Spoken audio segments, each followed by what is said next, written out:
Today's episode of the Counselling Tutor Podcast is sponsored by Web Healer. You're a counsellor in private practice and you need a website, or you've got an existing website which you need help with. Web Healer are offering Counselling Tutor Podcast listeners, that's you, £100 off the cost of a website design and build. Now, Web Healers specialize in websites for counselors and psychotherapists. It's what they do. And the Web Healer team provide a completely non-technical, done-for-you solution, leaving you to focus your time on your clients. Operating for 20 years, Web Healer are a trusted resource amongst counselors when it comes to getting your practice online. So get the package details and claim your £100 off coupon for your new website by going to counsellingtutor.com/website. That's counsellingtutor.com/website. Hello and welcome to episode 338 of the Counselling Tutor Podcast. I'm Rory and I'm delighted to welcome back a returning guest to the podcast today, Ruth Hill. Ruth brings a unique blend of expertise, holding a degree in sports science and sports psychology, an advanced diploma in CBT and REBT therapies, as well as having an advanced diploma in personal training and a certificate in mind and body healing. In this conversation, Ruth will share key insights from her recent lecture, REBT on pain management and exercise, which she created for the Counsellor CPD Library. We're going to explore how REBT principles can support clients dealing with pain, the role of exercise in that process, and how counsellors can integrate these ideas into their work. So stay tuned. This is a rich and practical discussion you won't want to miss. And with that said, roll the intro. Welcome to the Counselling Tutor Podcast, the must-listen-to podcast for counsellors, psychotherapists, and counselling students. Here are your hosts, Rory Oakes and Ken Kelly. Hello and a very warm welcome from Rory Oakes and myself, Ken Kelly, to episode 338 of the Counselling Tutor Podcast, starting off with ethical sustainable practice, where today an important topic. We're going to be talking about working with suicidal clients. We then move on to practice matters. As Rory has beautifully introduced, he spoke with Ruth Hill, and the lecture is on REBT and pain management and exercise. We then go into student services, recognizing you, your students, on your formal journey to become counselors and psychotherapists, or just to learn the skills to apply in other areas of your life. And today we're going to be speaking about receiving and using counselling skills feedback. So let's start off with a heavy topic, Rory. It comes up from time to time. I think it's timiest that we should be speaking about it right now because it does align with the important dates, I guess, on the calendar when this is going out. But we're speaking about working with suicidal clients. Yes, and we both realise, I think, Ken, that this is a delicate issue. There may be people listening who've, lost people to suicide, but it is a conversation that has to be had because it's something that therapists encounter, a lot in my experience. It happens a lot.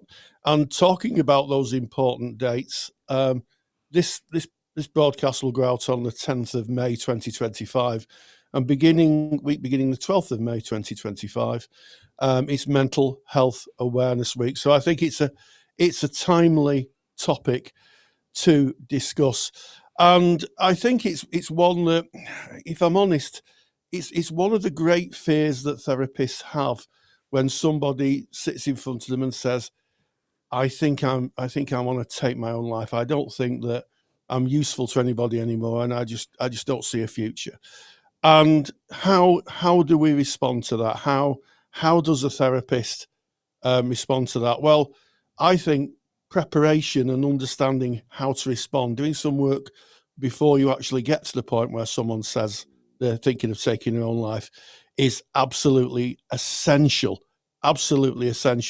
because you have something that you can run through in your head.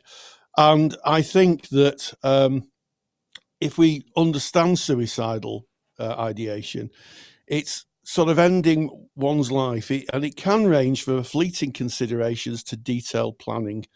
And many individuals may have suicidal thoughts, but without acting on them. But here's the thing, Ken. All expressions of suicidality, which I think is a word, should be taken seriously. Yeah, I couldn't agree with you more, Rory. This is very real. Sadly, I experienced a loss of a client during my time in practice. It wasn't while I was working with them, but it impacted me deeply. They took their own life. It's very real. And every time I hear on the news or read in the paper of someone who takes their life, I think to myself, there's someone who was not heard, somebody who potentially reached out, potentially spoke out to somebody and was not seen, who might have been overlooked. And we as counselors, psychotherapists, we're in the position where people may mention, may reach out, may speak up when working with us. And it's just it's a ethical and moral imperative, Rory, I think, to understand this topic, so that if we find ourselves in that situation, we already have an action plan. We already have a way of working, rather than a knee-jerk reaction and a "what do I do now?" We want to be in a situation, if a client should mention that they are considering taking their own life or feeling really worthless and can see no way out, world would be better off without me, those kind of words, that we're able to hold that person, not knee-jerk and cause panic and call in a whole lot of other people unless it is required. And it's about knowing the steps, knowing what to look out for, knowing what to listen for, and knowing how to hold a client if we should find ourselves in that situation. And the topic we're discussing today, we cover in a number of lectures in the Counsellor CPD library.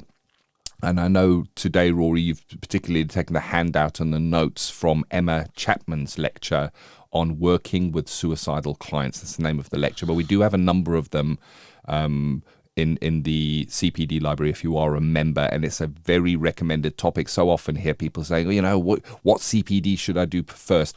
These are foundational CPDs that we should be doing to kind of inform ourselves. So definition, suicidal ideation. So I'm using the words that are in the document that I'm referencing here. Encompasses thoughts of ending one's life, ranging from fleeting considerations to detailed planning. So there is an arc there that we need to understand. And prevalence, many individuals may experience suicidal thoughts without acting on them. So there's that side of it as well. But all expressions should be taken seriously, Rory. Yeah, absolutely. And there's a bit of a urban myth that does the rounds, that people who talk about taking their own lives are the last people to do it. And actually, that's not true at all. Any professional, be they a therapist or a medical professional, should understand that if someone expresses that they may think of ending their lives, it should be taken seriously. And I like what you say, Ken, about leaning in to the relationship, leaning in terms of exploring with the client what this means for them. I think that it could be quite easy to practice defensive psychotherapy and kind of withdraw from asking questions or being curious, because the therapists themselves may be fearful of getting it wrong or making it worse, and the conversation could lead to the client taking their own life. The fact of the matter is that if someone is determined to take their own life, or is thinking about it, what you say, what you inquire, isn't going to kind of push them over the edge, if you like. So we should lean into it. We should ask, and also I think we should consider the risk elements. So when we think about people taking their own lives, there are clear risk elements that that kind of push the needle to a more dangerous position, if you like. So mental health conditions, things like depression, bipolar disorder, schizophrenia, that can increase suicide risk, as can substance abuse or drug abuse. So, one of the things I read recently is that a majority of people who take their own lives are usually under the influence of either alcohol or drugs, which I suppose isn't unusual, because maybe, they need to draw on that, sort of chemical courage to act out what they want to do. And also having a previous attempt, so a history of suicide attempts, it really does elevate risk. So if someone's tried to take their own life before, they've really crossed the boundary, and that really does elevate risk. So those are kind of things to think about. And also significant life events such as relationship breakdowns, financial hardship, bereavement and loss can contribute to it. So I think just having those things in mind, and as you said, Ken, having some sort of a plan. With that information, you can make a sort of assessment in your mind about what the risk is. Is it likely to be low, or is it likely to be high? And that would probably, it would inform you of what your next steps may be. Yes. And everything that you've mentioned there, Rory, we're covering anyway when we're doing the initial assessment with a client. We're asking, do you have any mental health disorders that you're engaging with now or have previously? These are standard questions.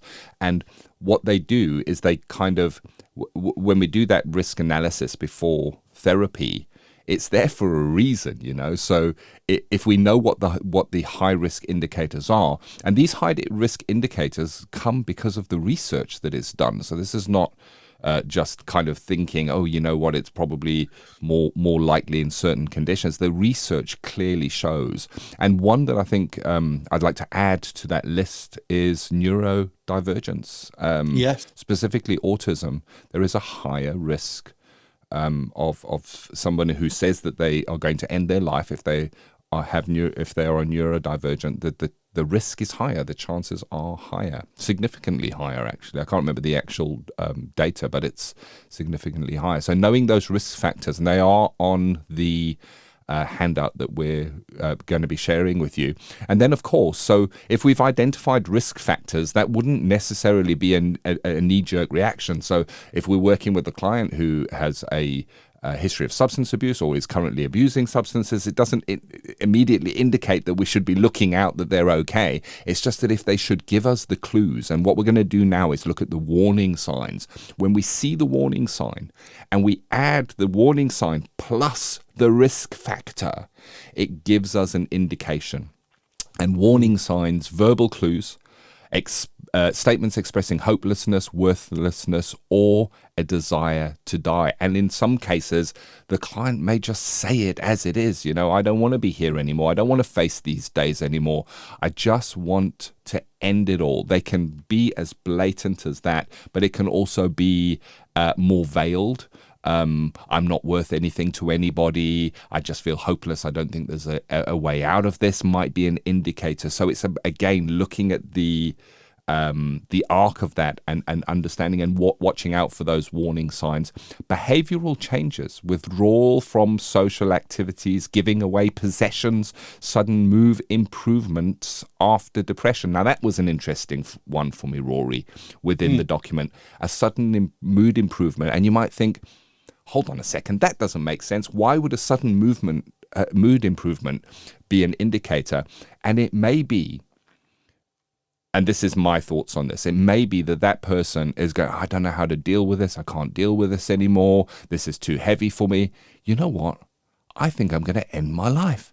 Actually, yes, that's what I'm going to do. And suddenly it's almost like a releasing of all that burden of having to carry it, because now I've got a solution, a sad solution. And then physical symptoms, changes in sleep patterns, appetite, or personal hygiene. We may notice that. Client may speak about that. And we can add those kind of warning signs to the risk factors that we kind of cover in assessment. And of course, there's assessment strategies that we're going to look at now. Rory, I'll hand over to you for the assessment strategies of how we might delve a little deeper when we kind of maybe see a warning sign and we are aware that there may be a risk factor, how we delve deeper. And I just want to say here as well, if there is a warning sign without a risk factor, we still delve deeper. It doesn't mean that if they don't have a risk factor, we go, well, you know what, we'll just pass that over. We're going to delve deeper anyway, but it just exasperates it. Is that the right word? Don't know if it is. Don't write in if it's the wrong word. It makes it more intense or raises the risk. There you go, if the two come together. So assessment strategies, Rory. Yeah, so just to tag on to warning signs, many years ago, I interviewed Ewan Gallivan, who was a doctorate therapist who'd studied suicidal ideation in great depth.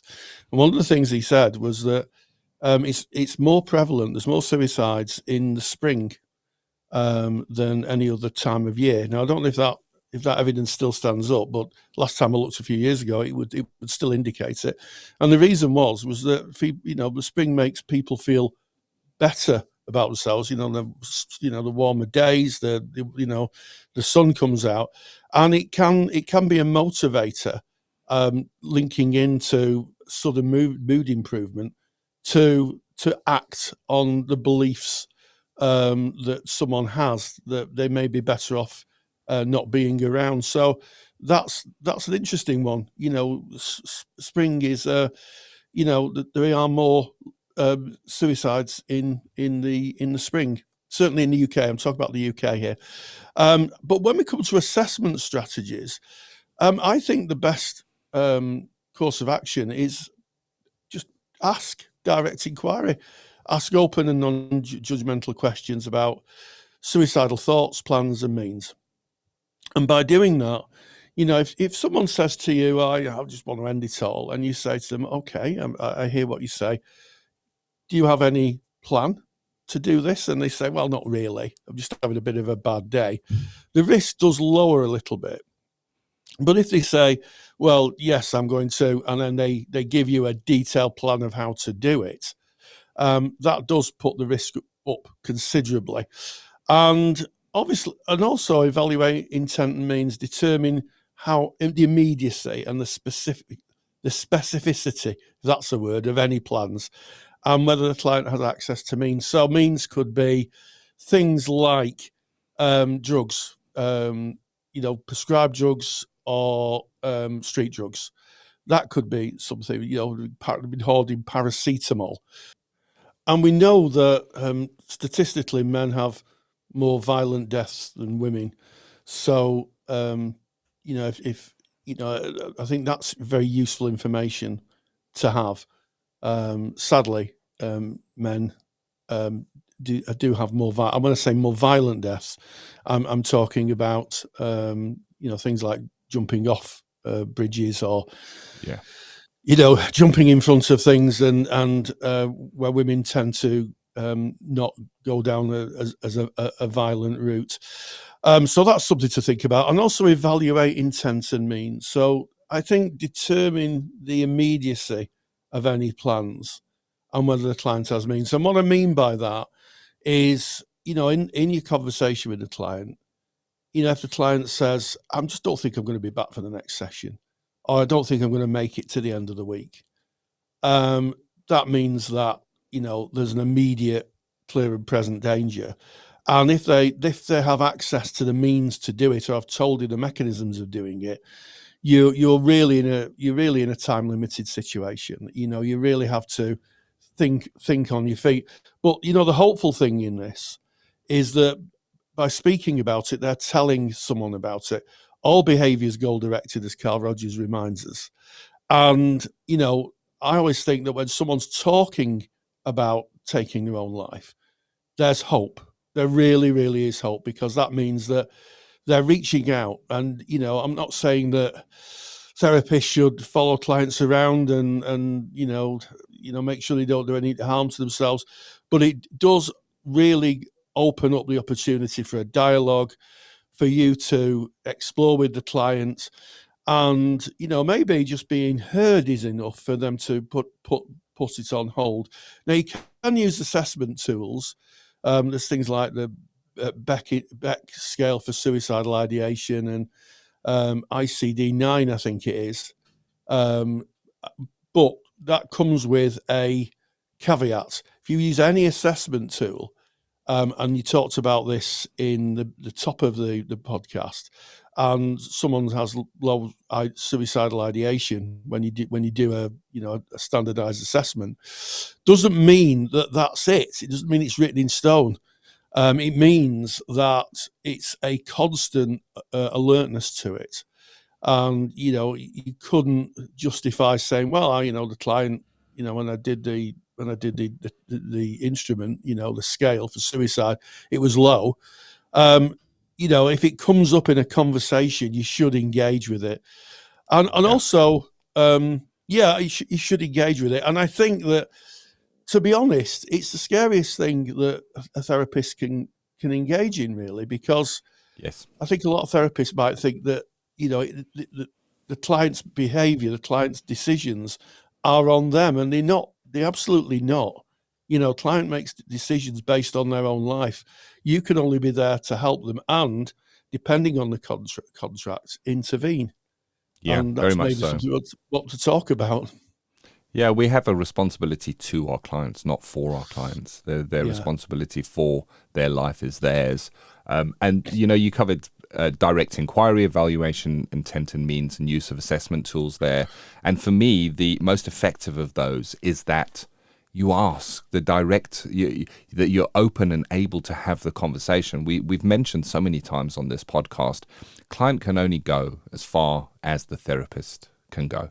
If we've got a blockage or an area that we don't feel comfortable going down, then we can't be there with the client down that road. So being okay to have the discussion, being okay to say, what does that mean for you? You say, I don't think I want to be around anymore. Tell me more about what is that, and really going into that and being okay, non-judgmental, kind and warm down that road with that person, and evaluating intent and means, as you've said. If the person says, I've got the sleeping tablets next to the bed on the way home today, I'm going to drop off at the liquor store and go and buy a bottle of alcohol, and I'm going to take all the tablets and drink all the alcohol. They're giving you a very detailed plan of what they intend to do. That's going to be a great indicator right there. And another great indicator, and this is something that's in the news quite a lot at the moment, is hanging out in forums or in places that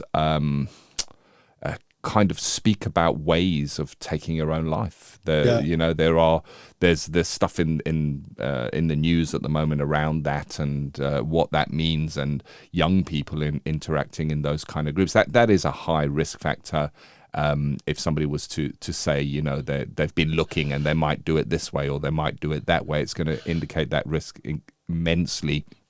And I guess it then brings us on to the intervention technique. So if we feel that there is a high risk, what we do, and I think that the first thing that we do when we recognize there may be a high risk, this person is really actively talking about this, is that we would, first of all, I guess, just circle back to the contract that we shared with that client right at the beginning of our therapy.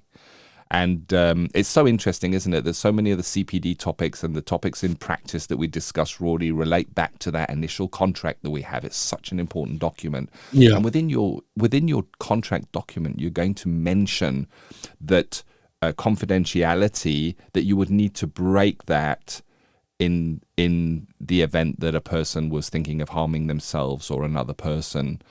So you might retouch on that just gently, before going into the intervention techniques, because if you do have to refer that client or hold that client while another service gets involved, you don't want them to feel like you have betrayed them, that they were coming to therapy to share all this information and they thought nobody was going to hear about it. Even though you covered it in the first session, just revisit your contract and say, thinking back, remember the contract that we agreed on where we mentioned harm to self and harm to others, and that there are times where I may need to share information with other individuals.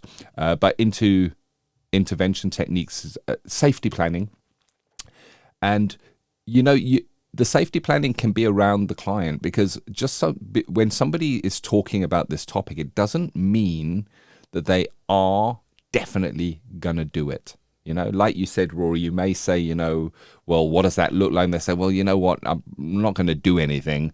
But that's just how it feels at the moment. You can still go into safety planning, going, well, how might we work if you at 3:00 in the morning and this is really heavy and it's really with you, what can we put in place, and work with that person collaboratively to develop a plan that will include some coping strategies.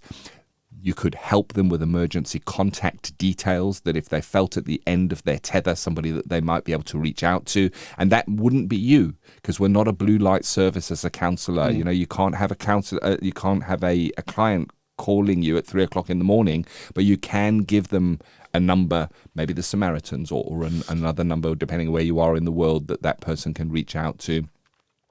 And then enhance protective factors, strengthening the client's support network, coping mechanisms. What are they like doing? What recharges them? Who have they got around them? Who can they speak to? Who can they rely on? Does anybody know about this? Who can hold them? Is there anybody they do feel safe with? Is there anybody that they do feel an affinity with? You can explore that. And then, of course, there are times where we just have to refer. There are times when we need to refer, where necessary, we need to refer to a different service.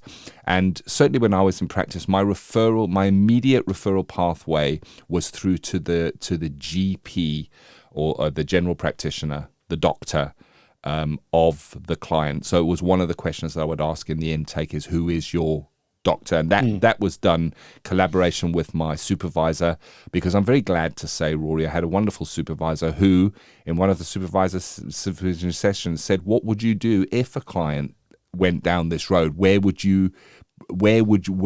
be your first point of call? Would you phone the police? Would you phone the ambulance service? Who would you phone? And certainly at that time within my practice, phoning the GP was the first response, and it was in my contract that if I needed to break confidentiality around suicide, it would be to the GP, because then the duty of care has been handed over, and they of course have connections into a whole raft of professionals that can help that person. But it is tricky, the intervention techniques, because we don't want to be overly heavy-handed, and this kind of started this saying, you don't want to have a knee jerk if somebody should bring this topic up, because it does come up from time to time. I can look back on my own life, and there's times when I've gone, I just don't want to go on anymore. This is just no fun anymore. Yeah. I'd be better off not being around. I can recognize it within myself. It is a stage we all go through, and what we don't want to be doing is knee jerking, but we also don't want to be closing our eyes and ears and looking away, Rory. So, yeah, absolutely, Ken. And I think use of supervision is absolutely essential. And I think as you mature in practice, I can remember many years ago a client who was making a decision whether to live or die. And one of the things we did when we did the mapping was she would put a picture of a loved one next to the pill she was thinking of using. And every week we'd come back to that picture and what it meant to her and what she'd be leaving behind. And it was intense work. It was very, very intense work for both myself and the client. And I'm pleased to say that her life, had a turnaround, and she went away and was still in the world. And I also think that understanding the demographic of age-specific suicide rates is useful. So in England and Wales, it's males aged 45 to 49 that are at the highest risk, and women aged 50 to 54. So again, just having that in the back of your mind. And, I think the other thing is that unlike other professions, I've often talked about going to my lovely dentist, and they're more kind of functional and relational. And that's fair enough, they're there to look after my teeth, not to hear my problems, But one of the things that I've always believed is that, you are the therapeutic tool. If you can show the client through unconditional positive regard and the relationship that they are important, that they are someone in the world, it may go a long way. I'm not saying it's going to be the magic bullet or the cure, but it may go a long, long way to helping them realise that actually they're not useless, that they are valuable people in the world, and that they're maybe just going through a time of their life where, things are difficult. But if you're by their side, it can make the difference in a life, literally in a life. Ken. Yeah. Oh, yeah. So true. That holding non-judgmental space, unconditional positive regard is incredibly powerful. And we're speaking here about intervention techniques. I think it's one of the most effective intervention techniques is the fact that they came to you in the first place.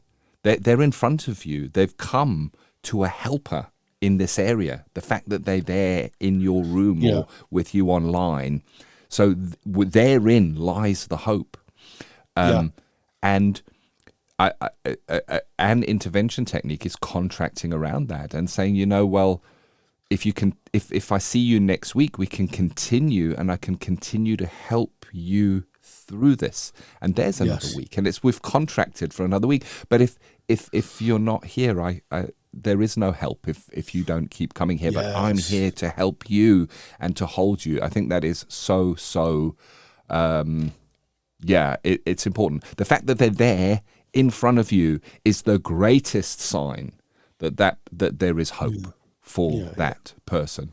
And I guess it brings us on to ethical and legal considerations. We have confidentiality within counselling and psychotherapy. It's the cornerstone. It's what we build the practice on, really, because it offers a space where people can come and share how it really is for them. And there are limits to that confidentiality. We must be covering that in our contracting and making the client aware of that right from the beginning, so that there isn't a feeling of betrayal. I can think of nothing worse than somebody getting to the point where they're thinking of ending their own life. They speak about it and then they feel betrayed again. So we need to hold carefully, but break confidentiality when we are required to by law. Documentation to protect you as the counsellor, but also to describe how it is for the client. If a client is having these conversations, you're seeing these signs and discussing this with a client, make sure you're making detailed notes. I've already mentioned going to supervision, Rory, and how important that is, but make sure that you are making detailed notes of exactly what that client said and how, and what the intervention was and how you were working with that person.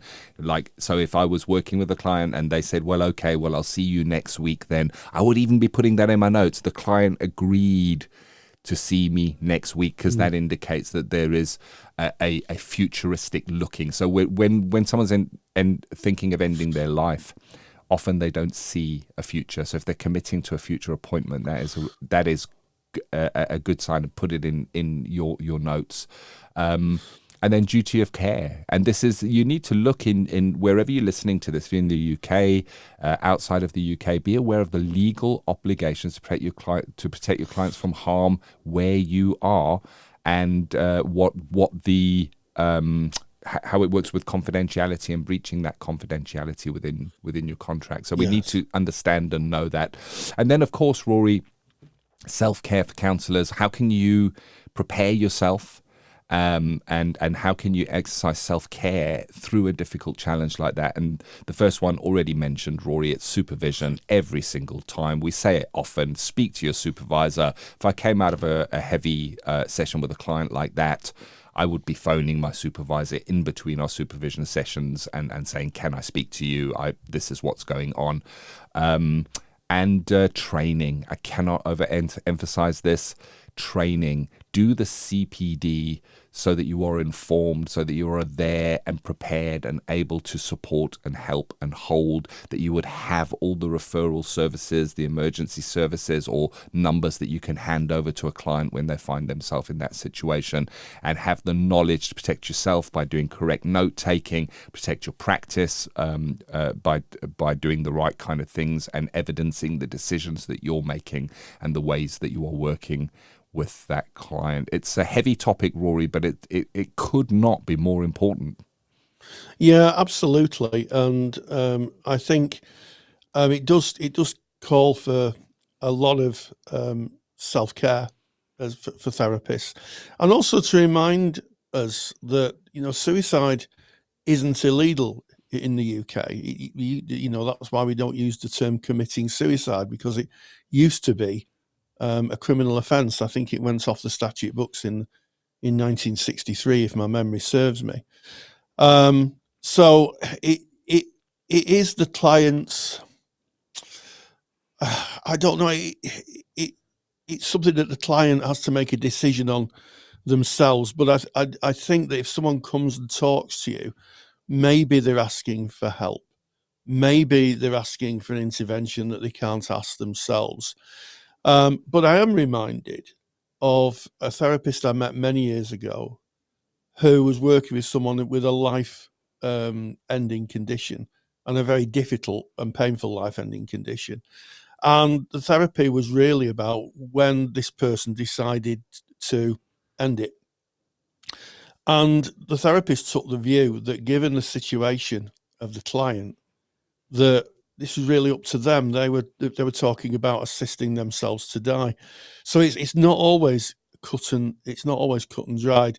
It is cut and dried if you're working in children's services. If you're working with children, then you should really understand what the protocol is to break confidentiality, and that should be in your contract. You need to work with the pastoral team on that.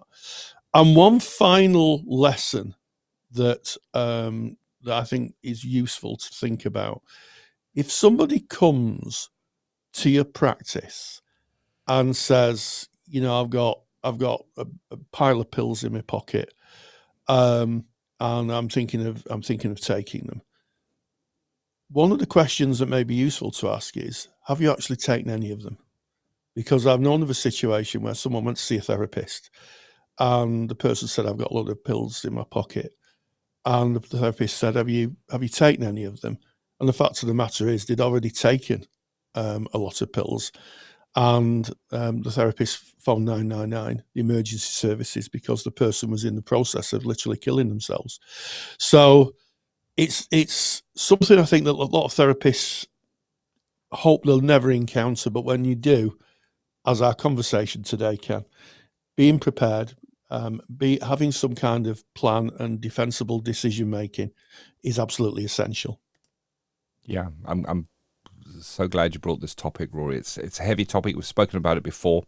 We'll no doubt speak about it again in the future, and it's a difficult topic to discuss. But I remember when I was training, there was a day where the rest of the class were all late. I was there, but everyone was coming in late, and eventually all my peers eventually arrived, and the road had been closed. The main motorway had been closed, and it had been closed because somebody had stood at the top of the bridge to end their life. And it just brought into focus that what we do in counselling can sometimes be a life and death exercise. It truly, truly can. We have people reaching out to us when they're at their deepest, darkest despair moments, and we have the privilege of accompanying them during that time and being there for them in that time. When a person is not heard, I think that not every person, I mean, there are people, as you said, Rory, that may take their life for reasons that we might go, okay, you know what, that is your choice, and it is every person's choice at the end of the day. But I think that those that feel worthless, unheard, unseen, we sit in a place of privilege. We could be that person that sees them, that hears them, that recognizes where they are, and wraps them in the unconditional love that we as therapists have. Shine that light into their life, put that hand into the darkness. It's at its spikiest end, life and death, what we do as counselors. And it's wonderful to make a podcast like this, to speak to passionate people who are out there making this difference. Wow. So this is taken from the notes that we use today anyway, are taken from a lecture in our Counsellor CPD library. It's Counsellor by Emma Chapman, but we do have a number of other resources on suicide. If you put in suicide as a keyword in the search in the Counselor CPD library, you'll see all the resources, including the discussion you had, Rory, that you quoted from Dr. I struggle with his name. Thank Ian. you. Yes. So if you remember, log in. If you're not a member of the CPD library, it's costs literally less than a cup of coffee for 2 people per month. It really is. We try to make it low cost, high value. Go to counsellingtutor.com and you'll find that. But you'll also find the free handout with everything we've discussed today by going to counsellingtutor.com, click on the podcast tab, go to episode 338 and download this ultra important handout, Working with Suicidal Clients. We're back out of today's heavy ethical, sustainable practice, and we go into Practice Matters, where, Rory, you've already beautifully introduced. You spoke with Ruth Hill about her lecture on REBT and pain management and exercise. Yes, I mean, sometimes we think that therapy stands in isolation. People go to therapy and it is one task, if you like. But as Ruth Hill reminds us, you can use therapy and other forms of intervention to aid people. So I was very, very happy to catch up with Ruth. She talked about her lecture for this Counsellor CPD library using REBT, Rational Emotional Behavioural Therapy, on pain management and exercise. And this is what she told us. Practice Matters is proudly sponsored by the Counselor CPD Library. To access top quality, relevant continuing professional development for your practice that you can do at a time that suits you, and all for less than the price of a cup of coffee, visit counsellingtutor.com. My guest today is the brilliant Ruth Hill. Ruth is joining me today to discuss some of the key ideas from her recent lecture for the Counselling CPD Library, titled REBT on Pain Management and Exercise. We'll explore how REBT can be applied to help clients manage pain and how exercise can play a central role in that process. So, Ruth, it's wonderful to have you back again. Thank you very much. What an introduction. Yeah, well, it's kind of all the truth as far as I can see. So, first of all, let's just explore REBT. Just for those people who may be listening and thinking, I don't know what REBT is, just give us a brief outline on what REBT is. A brief outline. Yeah. Right. It's rational emotive behavioural therapy. And it's basically the precursor of CBT. So at the roots of CBT, we've got REBT. And the two split off and CBT became very well known and very popular. And there are no arguments between the two. It's I use CBT, we learn from each other. But CBT is often very short and focuses. One example I use is if somebody's scared of flying and it's because they were they had a scary flight. That's where you'd use your CBT to, how rational are your fears about flying? If someone's scared of flying because their parents kept leaving them at an airport when they were a child, that's more your REBT. We're looking into where did this stuff come from? Oh, all right. So a little bit more exploratory of the past Yes, Yes. we're digging into the roots a little Yes. bit. Yes. Now, your lecture really focuses on applying cognitive, I'll use the term, but the overarching term, cognitive processes, Yes. where it comes to managing pain. So how might a client's belief about pain influence their emotional and behavioural responses to it?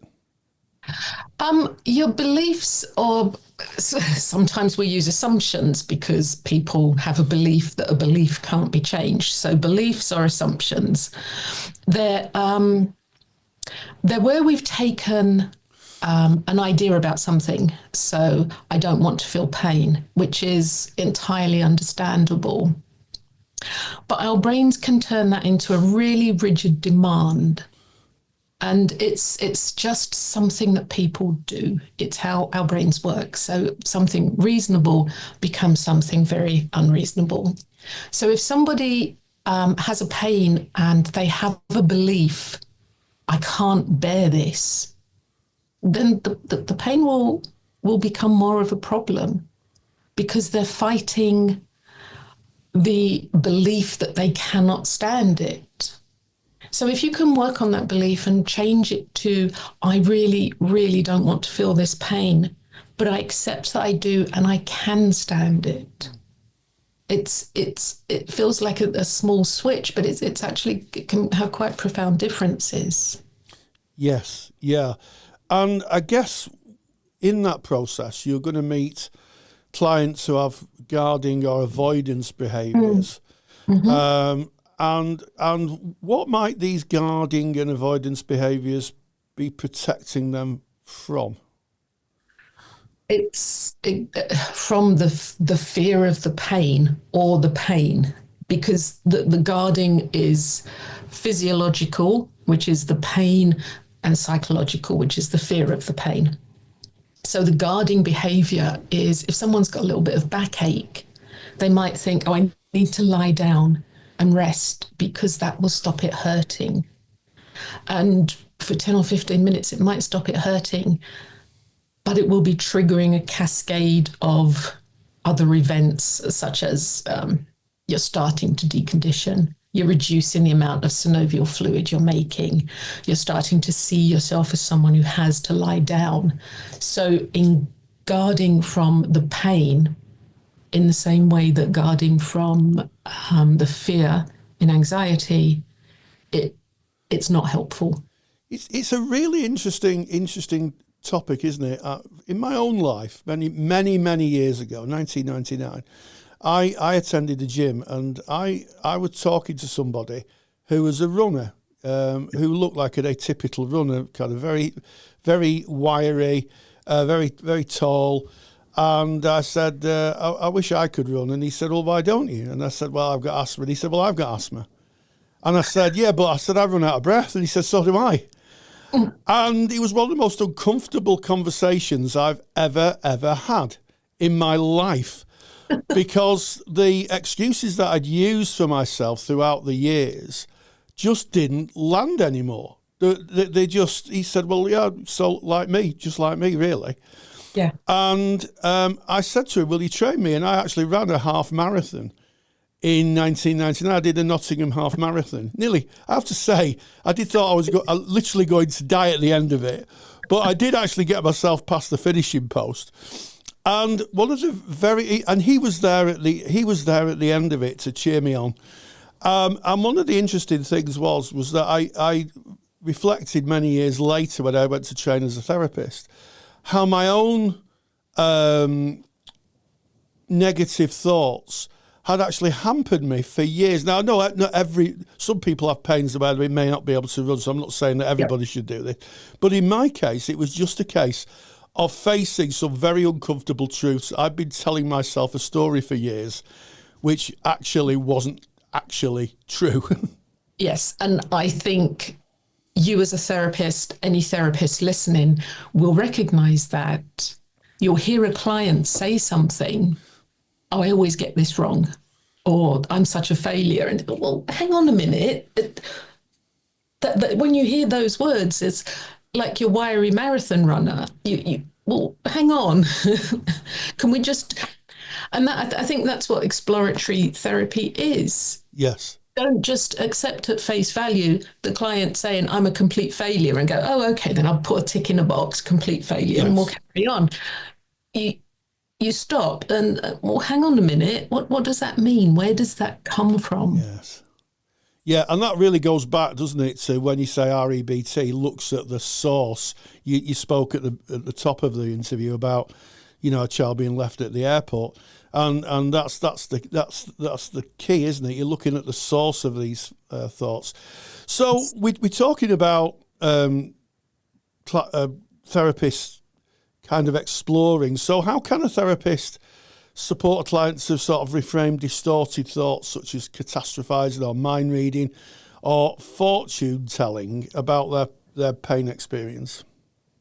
A lot of the time, knowing the thing can make a change. So if you just have a client who has these thoughts and they just think that that's how people think, telling them that, well, actually, people make a lot of cognitive errors. This is a thing. So you've given them the information, this is a thing. And it's a mistake that people make. It's, if I was running and I had somebody observing me and they said, well, actually, you do a little stutter step every 4 steps, I wouldn't think, oh, I'm a terrible person. I think, thank goodness you've realized I'm doing something wrong. You've corrected me. My running will be better. And I think it can be like that for clients. You're not telling them you've made a terrible mistake. Something's horribly wrong here. This happens. We do this. We do black and white thinking. So be aware of it first. Know what it is. Then I think the next step is to start to observe it. You're not trying to make any massive changes here. You're just, well, what's actually happening? Because you can't say where you need to go if you're not 100% sure where you are now. So observation first, and then you can start to, right, give me an example, and then we can start to break them down again. Yeah, so you need to get some, you and the client, or the client and the therapist need to get some starting position. Yes. Which is quite interesting because we are talking about exercise and starting positions, but some starting position to build on. And it's really interesting what you say about checking cognitive distortions. I was reading an article and it slipped my mind where I've read it, but it was someone who was saying to their therapist that their life wasn't really good, and as an example, they said, even my dishwasher doesn't clean my dishes properly. and the therapist said, well, why don't you just refill it with liquid and just hit the button again and rewash them? And on the face of it, it's like, oh, God, that's a real challenge, that. But actually, the person who was writing the article said it was a breakthrough. He'd realised that his thinking was incorrect. All he had to do really was open the dishwasher, look in, see the pots weren't clean, put some more liquid in and a tablet, press the button again, go and have a cup of tea, come back, and everything was great. And that opened the door for him. Yeah. But if you're told as a child that you're wrong without any qualification or any explanation or any passion, then it's embedded. You're wrong. I'm wrong. My dishwasher, everything's wrong. Yes. Yeah. So it's teaching you can change your mind. I think that's a really important start, the process of change. And I'm sure the listener will be thinking about this and thinking, I'm sure that's happened to me, where I have had a belief that I've carried for years and years and years, and all of a sudden you get contrary information. And in fact, Carl Rogers was very good at that. He basically said, he was quoted he wrote in the book The Way of Being. He said, experience for me is the highest authority. It's not the parables or Jung or Freud, excuse me. It's my experience I come back to again and again. You always find that in the quarterly things. But what he actually said after that, he said, my experience is infallible. Therefore, it needs to be checked in new and primary ways. And what he was saying basically is, you can delude yourself in some cases. You can believe something to be true and it's not. Absolutely. Also, if people believe they're a certain type of person. So if I believe that I'm not an exerciser, then exercise would create dissonance. It would feel uncomfortable and wrong. And it's I did this for a friend who smoked. Oh, this is many years ago, before I'd done any training. It was just off the cuff. It was sort of, well, why don't you just become a non-smoker? And they took that in, and they got back in touch with me a few weeks later and said, I haven't had a cigarette. Yeah. I'm a non-smoker. Why would I smoke? So it's quite powerful to tell yourself, who are you? What are you like? What are you good at? Yeah. To really know that. Yeah, I did the same with alcohol. I woke up one morning and said I don't drink alcohol anymore. And I never have, and that was 12 years ago. Never had any desire. Because you're not a drinker, so it would be counterintuitive and just feel weird. Yeah, and I do appreciate that some people with addictions may find that a bit kind of I don't know, a bit kind of smarmy, because, you know, people with addictions have physical responses. They may need other forms of support than just getting up and saying I'm not doing it. But for me, it was quite easy. And also, this is something that really interests me: tailoring the client's ability and motivate. What role could exercise tailored to the client's ability and motivation play in their physical and emotional recovery? So, what is the role of exercise? Exercise, movement is medicine. That's the. We're designed to move. We're happiest when we're moving. But if somebody's experience is that they're not good at it, then they might think it's not for them. Which is like, well, breathing, not for me. It is for you. It's not a case of is it for me or not for me. It's find what you can do. Yeah. So if somebody has a lot of pain issues, a lot of physical issues, there will be something. I've started clients working with 5 minutes of thinking about movement, because taking somebody who's very deconditioned and telling them pick up weights, they're going to hurt themselves. So there's some work to be done in the beginning where you think about lifting the weight, because the nerve messages are exactly the same, and it will start to build the pathways to muscle. So it's somebody who's fit and strong and lifts a lot. That's not necessary. But somebody who is deconditioned, you need to start where they can start.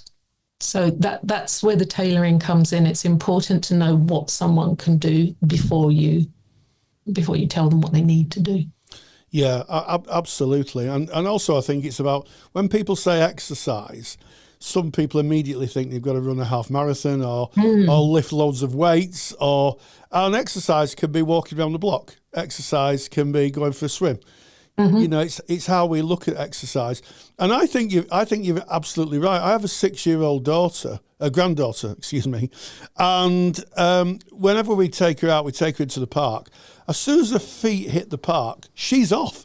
She's running, she's dancing, she's using every part of her body, she's hanging off things. And it's such a natural, it seems such a very natural response. She just sees that as everyday part of her life.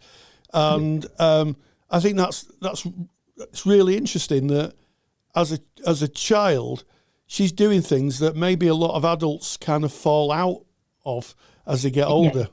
Yep. And that's where the belief starts that, well, it's not for me. Yeah. Because something, and I do think, okay, sometimes people are from families where it isn't important. And I think some of the damage is done in schools where exercise can be used as a punishment. Yep, absolutely. And that can have repercussions years later. Yeah. So it's, and I think therapists will understand it. It's not saying, well, you should have done it or you need to do it. it's understanding why you can't at the moment and working through that and supporting. Yeah.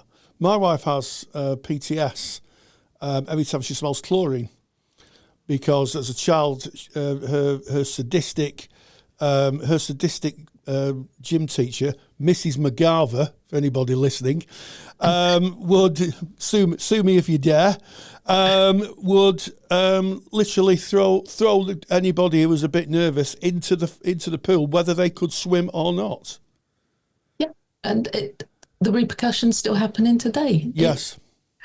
I do have clients who talk of loving, helpful, thoughtful parents and the teacher. So that seems to be overrepresented in physical education.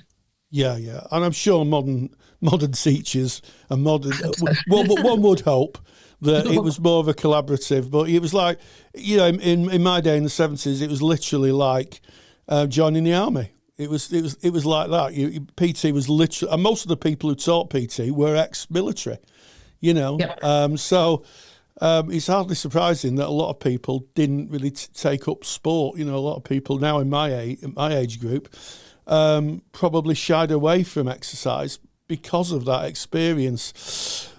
So REBT principles, if we're thinking of supporting clients, how can we integrate the use of REBT or cognitive processes to support clients to approach exercise maybe with a different mindset? What kind of techniques can be used? I think that's the thing of finding out where you are first. So first of all, what's the barrier? What's the blockage here? What are your beliefs about exercise? What does the word mean to you? To me, growing up in England, it means basically being hit with a hockey stick. Yeah. To my husband, growing up in New Zealand, it means playing on playing on the cricket, rugby teams and having a whale of a time. What does it mean? What's exercise? And just doing the investigative work and finding out what are the beliefs underlying this, because they can be changed. So if someone like me exercise, it just means basically running around a freezing cold pitch and coming home covered in bruises. I'm not doing that. No. Okay.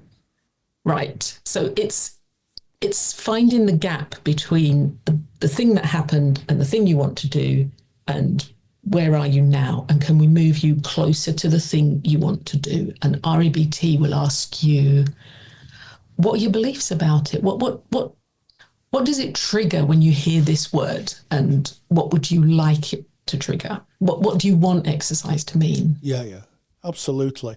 And I think for the listener listening, that might resonate, because the word exercise can be absolutely loaded with cognitive misconceptions, can't it? Yes. My form of exercise nowadays is I just walk around.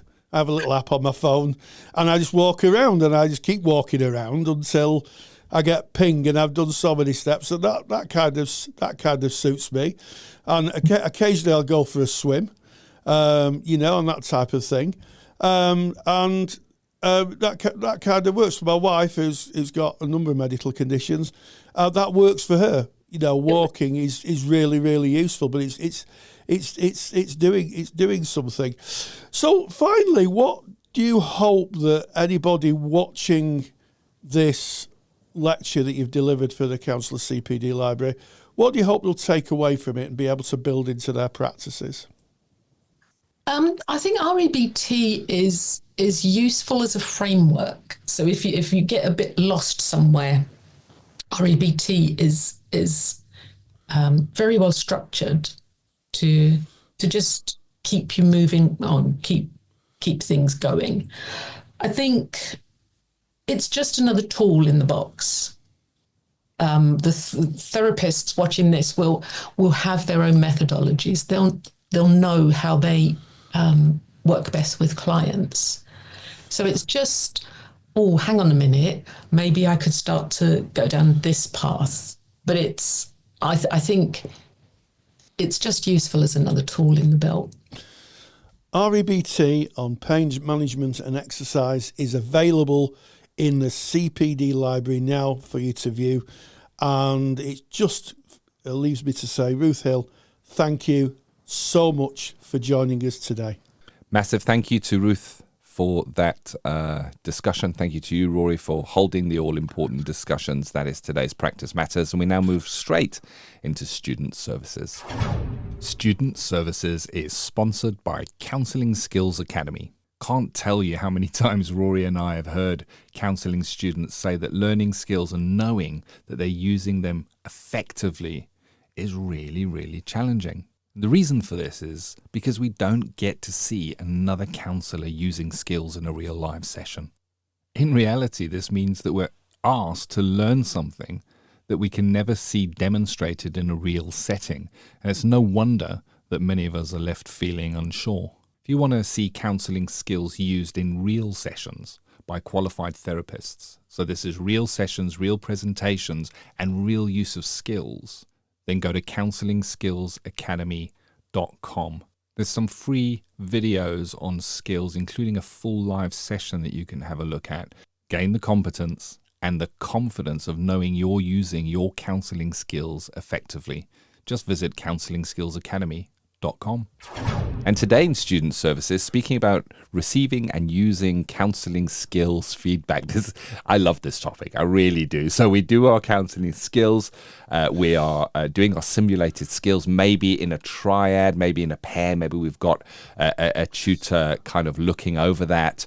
How do we give feedback? How do we receive the feedback? How do we implement that feedback? You know, if you're feeding back to a peer on their skills, you don't want to criticize them, but you might see something that will help or guide them.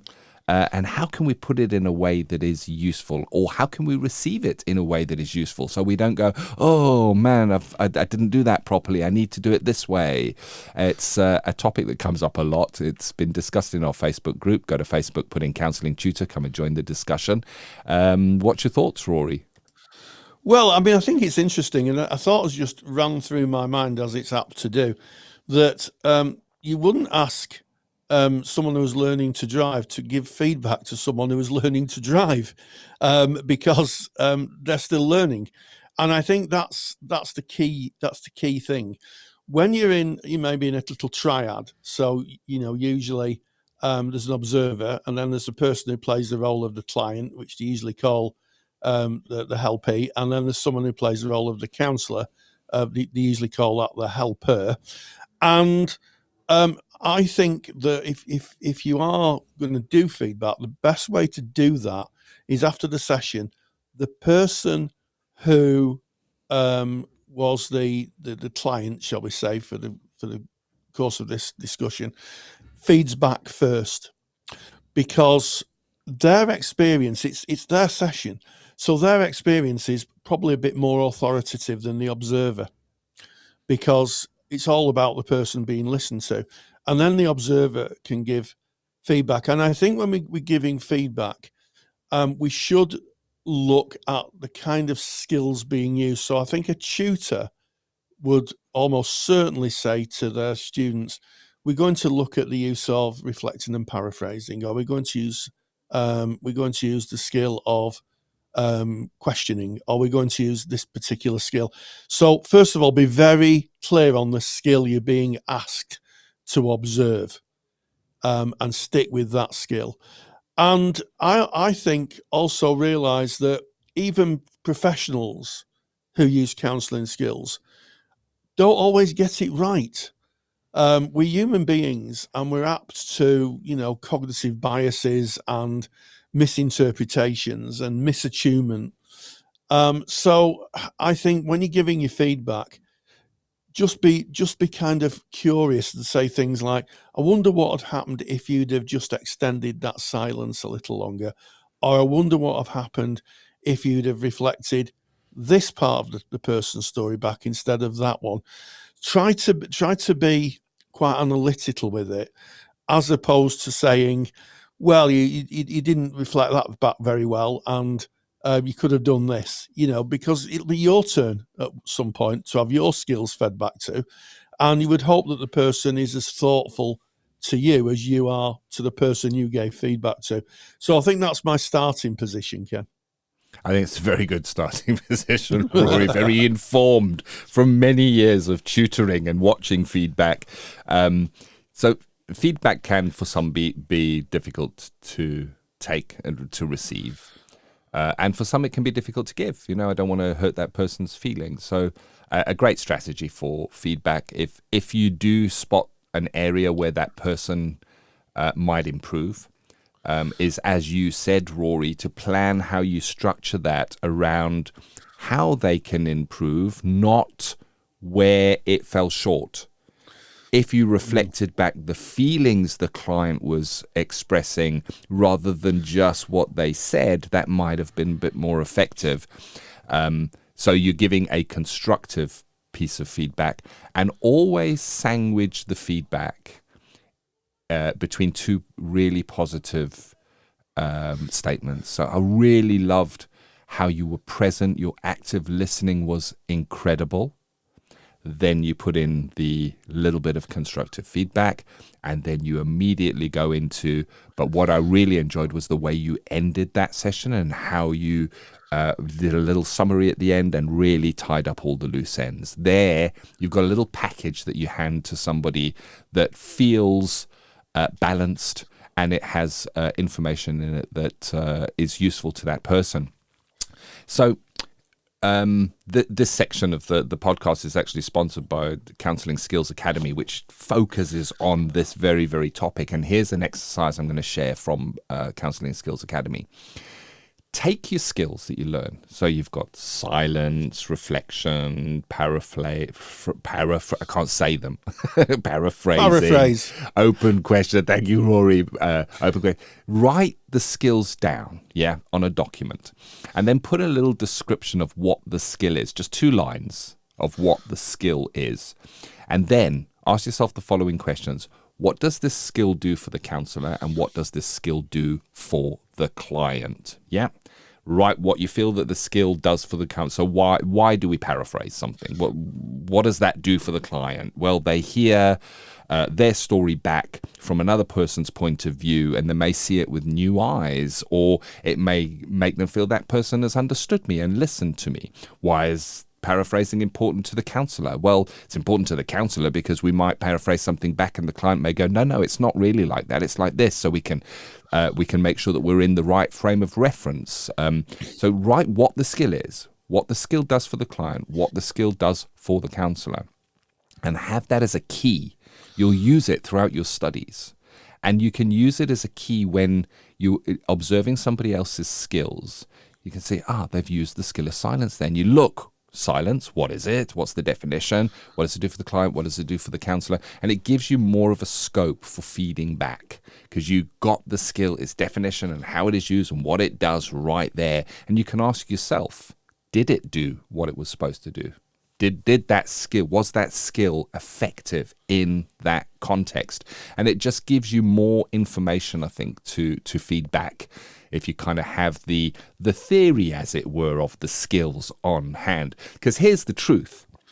One counsellor may use silence, another one may use an open question, another one may use a reflection, another one may use a paraphrase, all for the same presentation. And guess what? Every single one of them might be right and effective.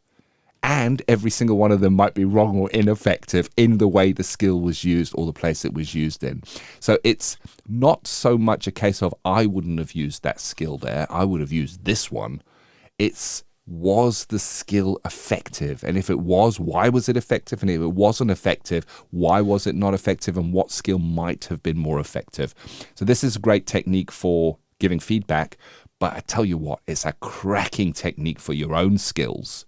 If you are able to record them or look back on them and you say, I used silence there. Was that effective? Did it do what it needed to do? Did it give space for the client to think and come back Did they come back in and actually go a little bit deeper into that context? Did it feel inappropriate? Did it feel uncomfortable? Did it feel like the client was going, oh, I don't know what to say here. I've got this silence. Was it effective? What would have I used? If I could go back and have that same presentation, would I have used that same skill or something different? And that's a great place to start with feedback. Yeah. And I'm also a great advocate of recording skills, because Rogers himself pioneered this in the 1950s. He spent eye-watering amounts of money on big reel-to-reel tape recorders, and there's lots of testimony of Rogers students huddling around these recorders, listening very carefully to the interaction and how it changed how the client responded. And I think there's great value in that. Because, you can have someone who's absolutely brilliant at using counselling skills. I remember many years ago observing a masterclass in counselling skills. And I said to her at the end, I said, how did you feel about the interaction? She said, I didn't feel anything at all. And I said, well, that's the area you need to work on. I said, you've managed to master the chords of the instrument. But what you need to do is you need to put the passion and for that to be transmitted. It's like playing, I don't know, a riff on a guitar, very technically very good, but there's no soul to it, there's no passion to it. So I'm a great believer in recording and all huddling around the recording and trying to make sense of it and saying, this is interesting and that's interesting. And I think it's a less combative way of assessing skills, because everybody's learning. If you have a triad and you've got, the observer, you've got the person who's playing the role of counsellor and the person who's playing the role of helper, you can all get involved and play it back and say, because there's always something you miss. That's the thing, our memories are very, very kind of fallible, really. But the recordings aren't. The recordings record the actuality of it. So certainly I think when you get into diploma and above, recordings are, and indeed at kind of certificate level, recordings are always useful because you could use it to either transcribe or to observe. But my final observation on counselling skills is not to be too hard on yourself. I could tell you as a qualified therapist of many years, I made some howlers in my use of skills because I'm human. I make mistakes. I've shared one or two of my faux pas through the years, and sometimes we fall out of attunement for whatever reason, and I think it's to be about honest of ourselves and say that sometimes we're not going to get it right 100% of the time. I think that takes the pressure off, because a lot of students believe they have to get it right all the time. Yeah, and I think it's a great aspiration. But I think the reality of it is that it puts a massive unrealistic expectation on your shoulders, which actually probably makes you withdraw from using skills because you find they're getting it wrong. Yeah, very much so. Kind to self. I was in practice for a good number of years, and you're always learning. Let me put it that way. Always learning, reflecting back on a session, going, "Wow, that." I could have used something different there. So my final thoughts on this is look to your course provider, look to your learning provider, and see if they have observation sheet templates. Well, we certainly use them. When you were training counselors, Rory, there was an observation sheet where you were given some areas or elements that you could kind of focus on. And I know that CPCAB, who are a training operator, they're the largest in the UK of training counsellors and psychotherapists.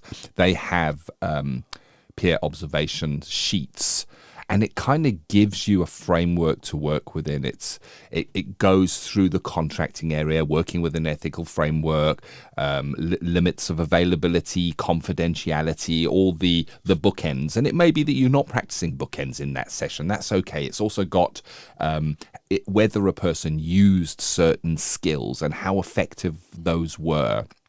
And it just takes you through a guided process of what to be observing if you're going to be giving some feedback, and it gives you some boxes that you can write in to kind of pass that information over. So ask your learning provider. If you're told break out in skills sessions and then give feedback, say, is there a form or a paper that we can use for that feedback, or a framework we can use for it? And if there isn't one, go look online. Skills feedback observation form or something like that, and go and find one that works for you and that your peers are happy to work with you. There it is. Any final thoughts on feedback in skills, Rory? Well, I mean, I think just practice. I did read somewhere that you have to practice a skill 1,000 times before you gain competence. I don't know how true that is, but it sounds like it's got some basis in truth. And practice. They say practice makes perfect. Don't be put off by feedback that says this, you could do better here, you could do better there. Look at the feedback. And I think my final view is that you don't have to take all feedback. Some might give you feedback and it might not actually be accurate. So look for a continuity of feedback. If you've got 3 sessions where someone's different is telling you the same thing, then that's probably going to be right. So don't be too hard on yourself. Keep going and carry with you that every student, including the 2 students that were in the past delivering this podcast, went through the same arc of learning. And to some extent, when we're in practice, still did. So there's no total mastery of anything. It's a commitment to keeping those skills honed. So don't be too hard on yourself. That's what I'd say. Yeah, there's something we've covered a number of times. I know. Put it in here at the end of this topic. If you're a student right now and you have these skill sessions, you're breaking out and you're going, I've got to put in a bit of silence and a bit of paraphrasing, and I've got to put in an open question and a clarifier, and you're going through and it feels hard, and you've got to think of everything. When the person's speaking, you're thinking, what skill am I going to use here? What's going to be the right skill for this place? Well, here's the truth of it. That will eventually go away, and it will just become unconscious competence. It really will. It's like driving a car. When you first got in the car, you go, I've got to push in the clutch now, and I've got to change the gear. Or if you're even in an automatic, now I've got to indicate first, and I've got to check the side mirror and the back mirror and look over my shoulder before I change lanes. There's all these mental processes that are playing out. And I bet if you're a driver and you drive regularly now, you get in your car, get out at the other side, and you don't really even remember the drive because you're unconsciously competent within the drive. And the same is true with skills. There will come a time, and this is my promise, that there will come a time in where the skills just disappear, and it's just a session, and it's you and them, and they just come out naturally. But they come out naturally because of the practice that you said there, Rory. And in practice, we need feedback. So it's part of the process. Don't take it to heart. Take it as learning. Don't take everything that everyone says as the truth. Measure it against what you feel as well. And and if you can, just enjoy the process. Enjoy the process, because you don't get feedback from your skills from your clients. They won't say, hey, I could have done with a spot more silence there and a bit more reflection. So it's that golden opportunity to get others feeding back on how it was for them. What a great podcast. We're so grateful that you join us for the Counselling Tutor Podcast. This has been episode 338. Yes, we started off with ethical, sustainable practice, where we touched on a sensitive topic, that of working with suicidal clients. And just as a reminder, there is a handout for this. Go to counsellingtutor.com, navigate to the podcast tab, it's on the top. Click it, find episode 338, and that handout is waiting for you.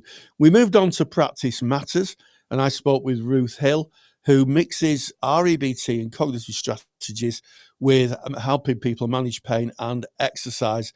There is a lecture in the CPD library, but the interview itself was very revealing, how we can blend therapy and other forms of helping in the service of our clients. And then finally, in student services, we meandered along and talked about receiving and using counselling skills feedback. We touched on a number of topics, and I think we finished really on saying not to be too hard on yourself. And finally, we'd just love to thank you for your support. We love your subscriptions, your shares, your likes. They really do mean the world to us. So until next time, stay grounded and stay safe. Take the stress out of your counselling studies and get the support of Rory and I by joining us in the Counselling Study Resource. Counselling Study Resource, or CSR for short, is the world's most comprehensive assignment guidance and study support resource for students just like you of counselling and psychotherapy.